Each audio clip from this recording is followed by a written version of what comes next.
Hi ಸ್ನೇಹಿತರೆ, ನಾವು ಇವತ್ತು 1990 ಯು ಪಿ ಎಸ್ ಸಿ ಪ್ರಶ್ನೆ ಪತ್ರಿಕೆ ಚರ್ಚೆ ಮಾಡುತ್ತಿದ್ದೇವೆ. ಯು ಪಿ ಎಸ್ ಸಿ 1991 ಪ್ರಶ್ನೆ ಪತ್ರಿಕೆಯಲ್ಲಿ ಭೂಗೋಳಶಾಸ್ತ್ರ ಬಂದಿರೋ ಪ್ರಶ್ನೆಗಳು ಚರ್ಚೆ ಮಾಡೋಣ. ಸ್ನೇಹಿತರೆ, ಮೊದಲ ಪ್ರಶ್ನೆ, ಮೆಟ್ಟಿಲು ದಿಬ್ಬ ಸಾಗುವಳಿ ಪದ್ಧತಿ ಭೌತಿಕವಾಗಿ ಈ ಕೆಳಗೆ ಭೌತಿಕವಾಗಿ ಎಲ್ಲಿ ಸಾಗುವಳಿ ಮಾಡಲಾಗುತ್ತೆ ಅಂದರೆ ಸ್ನೇಹಿತರೆ, ಬೆಟ್ಟಗಳ ಇಳಿಜಾರು ಭಾಗದಲ್ಲಿ. ಇದಕ್ಕೆ ಕಂಟೋರಿಂಗ್ ಫಾರ್ಮಿಂಗ್ ಅಂತ ಕರೀತಾರೆ. ಎಲ್ಲಂದರೆ ಬೆಟ್ಟಗಳ ಇಳಿಜಾರು ಭಾಗದಲ್ಲಿ ಮೆಟ್ಟಿಲು ದಿಬ್ಬ ಸಾಗುವಳಿ ಮಾಡ್ತಾರೆ ಸ್ನೇಹಿತರೆ. ಮುಂದಿನ ಪ್ರಶ್ನೆ, ಜನಸಾಂದ್ರತೆ ಅನ್ವಯವಾಗೋದು. ನೋಡಲಿ, ಜನಸಾಂದ್ರತೆ ಅನ್ವಯವಾಗೋದು ಏನಂದರೆ ಒಂದು ಚದರ ಕಿಲೋಮೀಟರ್ ಭೂ ಪ್ರದೇಶದಲ್ಲಿ ಎಷ್ಟು ಜನ ವಾಸ ಮಾಡ್ತಿರೋ ಎಂಬುದಕ್ಕಾಗಿದೆ. ನಮ್ಮ ದೇಶದಲ್ಲಿ ಅತಿ ಹೆಚ್ಚು ಜನಸಾಂದ್ರತೆ ಹೊಂದಿರುವ ರಾಜ್ಯ ಬಿಹಾರ, ಅತಿ ಕಡಿಮೆ ಜನಸಾಂದ್ರತೆ ಹೊಂದಿರುವ ಅರುಣಾಚಲ ಪ್ರದೇಶ ಸ್ನೇಹಿತರೆ. ಅದೇ ರೀತಿ ನಮ್ಮ ಕರ್ನಾಟಕದಲ್ಲಿ ಅತಿ ಹೆಚ್ಚು ಜನಸಾಂದ್ರತೆ ಹೊಂದಿರುವ ಜಿಲ್ಲೆ ಬೆಂಗಳೂರು ನಗರ, ಕಡಿಮೆ ಕೊಡಗು ಜಿಲ್ಲೆ. ಅದೇ ರೀತಿ ನಮ್ಮ ಕರ್ನಾಟಕ ಜನಸಾಂದ್ರತೆ ಎಷ್ಟಂದರೆ 319 ಚದರ ಕಿಲೋಮೀಟರ್. ಈ ಕೈಗಾರಿಕೆ ಯಾವ ಕೈಗಾರಿಕೆಯು ಸ್ಥಳೀಯ ಕಚ್ಚಾ ಸಾಮಗ್ರಿ ಆಧಾರಿತ ಕೈಗಾರಿಕೆ ಅಲ್ಲ.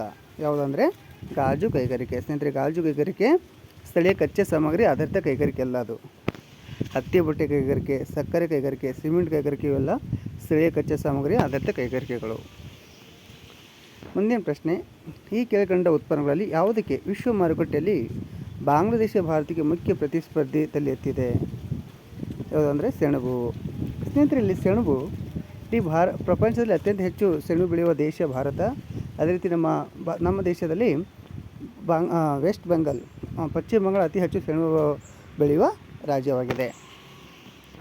ಈ ಕೆಳಗಿನ ಯಾವ ಲೋಹವನ್ನು ಭಾರತದಲ್ಲಿ ಅತಿ ಹೇರಳವಾಗಿ ದೊರೆಯುವ ಮೊನಾಟೈಟ್ ಮರಳಿನಿಂದ ತೆಗೆಯಲಾಗುತ್ತಿದೆ? ನೋಡಿರಿ, ಈ ಕೆಳಗಿನ ಯಾವ ಲೋಹವನ್ನು ಭಾರತದಲ್ಲಿ ಅತಿ ಹೇರಳವಾಗಿ ದೊರೆಯುವ ಮೊನಾಟೈಟ್ ಮರಳಿನಿಂದ ತೆಗೆಯಲಾಗುತ್ತೆ ಅಂದರೆ ಯಾವುದು? ಥೋರಿಯಮ್ಮು. ಥೋರಿಯಮ್ ಅತಿ ಹೆಚ್ಚು ಪ್ರೊಡ್ಯೂಸ್ ಮಾಡುವ ರಾಜ್ಯ ಯಾವುದಂದರೆ ಅದು ಕೇರಳ. ದೇಶ ಯಾವುದಂದರೆ ಬ್ರೆಜಿಲ್ಲು. ಇಲ್ಲಿ ಪಟ್ಟಿ ಮತ್ತು ಪಟ್ಟಿಗಳು ಕೊಟ್ಟಿದ್ದಾರೆ. ಪಟ್ಟಿ 2 ಇಲ್ಲಿ ಅವುಗಳು ಮೌಂಟೇನ್ ರೇಂಜ್ ಕೊಟ್ಟಿದ್ದಾರೆ ಮತ್ತು ಯಾವ ರೀತಿ ಇವೆ ಅದರ ಬಗ್ಗೆ ಕೊಟ್ಟಿದ್ದಾರೆ ಸ್ನೇಹಿತರೆ. ಅದು ಭಾಳ ಇಂಪಾರ್ಟೆಂಟ್ ನೋಡಿರಿ. ಓಸ್ವಾಸು, ಅರವಳಿ, ಕ್ಯಾಡ್ ಸಿಲುಕು, ಪಿರಿನ್ಸು. ಇಲ್ಲಿ ಓಸ್ವಾಸು ಪರ್ವತ ಶ್ರೇಣಿ, ಇದು ಖಂಡ ಪರ್ವತ ಸ್ನೇಹಿತರೆ. ಅದು ಯಾವ ಪರ್ವತ? ಖಂಡ ಪರ್ವತ. ಅರವಳಿ ಇದು ಯಾವುದಂದರೆ ಮಡಿಕೆ ಪರ್ವತ ಸ್ನೇಹಿತರೆ. ಇಲ್ಲಿ ಅರವಳಿ ಯಾವುದು? ಮಡಿಕೆ ಪರ್ವತ. ಮತ್ತು ಕ್ಯಾಡ್ ಸಿಲುಕ್ ಇದು ಅಗ್ನಿ ಪರ್ವತ. ಪಿರಿನ್ಸ್ ಇದು ಅವಶೇಷ ಪರ್ವತ. ನೋಡ್ರಲ್ಲಿ, ಓಸೋಸ್ ಇದು ಒಂದು ಖಂಡ ಪರ್ವತ, ಅರವಳಿ ಇದೊಂದು ಮಡಿಕೆ ಪರ್ವತ, ಕ್ಯಾಡ್ ಸಿಲುಕ್ ಅನ್ನೋದು ಇದು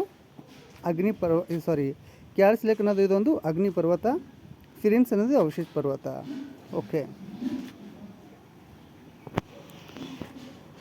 ಭಾರತದಲ್ಲಿ 100% ಸಾಕ್ಷರತೆಯನ್ನು ಸಾಧಿಸಿದ 5ನೇ ಜಿಲ್ಲೆ ಯಾವುದು? 5ನೇ ಜಿಲ್ಲೆ ಯಾವುದು ಅಂದರೆ ಆಪ್ಷನ್ ಎ, ಮಹಾರಾಷ್ಟ್ರದ ಸಾತಾರ. ನೋಡಲಿ, ಭಾರತ ಕರಾವಳಿಯನ್ನು ತೀರ ಪ್ರದೇಶವನ್ನು ಸುತ್ತುವರೆದಿರುವಂಥ ಖಂಡವಾರಣ ಪ್ರದೇಶ ಕಾಂಟಿನೆಂಟಲ್ ಶೆಲ್ಫ್ ಇದರಲ್ಲಿ ಅತ್ಯಂತ ವಿಶಾಲವಾಗಿರೋದು. ನೋಡಲಿ, ಭಾರತ ಕರಾವಳಿಯನ್ನು ಸುತ್ತುವರೆದಿರುವಂಥ ಖಂಡವಾರಣ ಪ್ರದೇಶದಲ್ಲಿ ಅತ್ಯಂತ ವಿಶಾಲವಾಗಿರೋದು ಯಾವುದಂದರೆ ಅದು ಯಾವುದಪ್ಪ ಅಂದರೆ ಕೊಂಕಣ ಕರಾವಳಿ ಸ್ನೇಹಿತರೆ. ಸಾಯಂಕಾಲ ರಾತ್ರಿ ಆಕಾಶದಲ್ಲಿ ಕೆಳಗಿನಗಳಲ್ಲಿ ಯಾವುದು ಅತ್ಯಂತ ಪ್ರಕಾಶಮಾನದ ಆಕಾಶ ಯಾವುದಂದರೆ ಶುಕ್ರ. ಸೌರಕ್ಷತೆಯಲ್ಲಿ ಹಾಲಿ ಧೂಮಕೇತುವಿನ ಪಥದ ಆಕಾರ ಯಾವ ರೀತಿ ಇರುತ್ತೆ ಅಂದರೆ ಅಂಡಾಕಾರ ಸ್ನೇಹಿತರೆ. ಅದು ಭಾಳ ನೆನಪಿಡ್ಬೇಕು, ಭಾಳ ಸಾರಿ ಎಕ್ಸಾಮಲ್ಲಿ ರಿಪೀಟ್ ಆದಂಥ ಪ್ರಶ್ನೆ, ಅಂಡಾಕಾರ. ಸೌರಕ್ಷತೆಯಲ್ಲಿ ಹಾಲಿ ಧೂಮಕೇತುವಿನ ಪಥದ ಆಕಾರ ಇದು ಅಂಡಾಕಾರ ಇದೆ. ಭಾರತದ ಕರಾವಳಿಯನ್ನು ಸುತ್ತುವರೆದಿರುವಂಥ ಖಂಡವಾರಣ ಪ್ರದೇಶದ ಅತ್ಯಂತ ವಿಶಾಲವಾಗಿರೋದು ಅದೇ ಸ್ನೇಹಿತರೆ, ರಿಪೀಟ್ ಆಗಿದೆ, ಅದು ಕೊಂಕಣ ಕರಾವಳಿ. ವಿಶ್ವದಲ್ಲಿ ವಜ್ರ ಮತ್ತು ಮುತ್ತುಗಳ ಗರಿಷ್ಠ ಉತ್ಪಾದಕ ದೇಶ ಯಾವುದು ಸ್ನೇಹಿತರೆ? ಬೋಟ್ಸ್ವಾನಾ. ನೋಡಿರಿ, ಬೋಟ್ಸ್ವಾನಾ ದೇಶ ವಿಶ್ವದಲ್ಲಿ ವಜ್ರ ಮತ್ತು ಮುತ್ತುಗಳ ಗರಿಷ್ಠ ಉತ್ಪಾದಕತೆ ದೇಶವಾಗಿದೆ. ಅಕ್ಟೋಬರ್ನಿಂದ ನವೆಂಬರ್ವರೆಗೆ ತಮಿಳಿನಲ್ಲಿ ಪೂರ್ವ ಕರಾವಳಿಯಲ್ಲಿ ಮಳೆ ಬರಲು ಕಾರಣ ಏನಂದರೆ ಒಳ ಸುರಿಯುತ್ತಿರುವ ನೈಋತ್ಯ ಮಾನ್ಸೂನು, ಹಿಂಗಾರು. ಓಕೆ, ನೋಡಿರಿ, ಇಲ್ಲಿ ಒಳ ಸುರಿಯುತ್ತಿರುವ ನೈಋತ್ಯ ಮಾನ್ಸೂನು, ಈಶಾನ್ಯ ಮಾನ್ಸೂನ್ಗಳು. ಓಕೆ. ಭಾರತದಲ್ಲಿ ವಜ್ರ ಗಣಿಗಾರಿಕೆ ಇರೋದು ಇಲ್ಲಿ ಪೆನ್ನಾ, ಮಧ್ಯಪ್ರದೇಶದ ಪನ್ನಾ.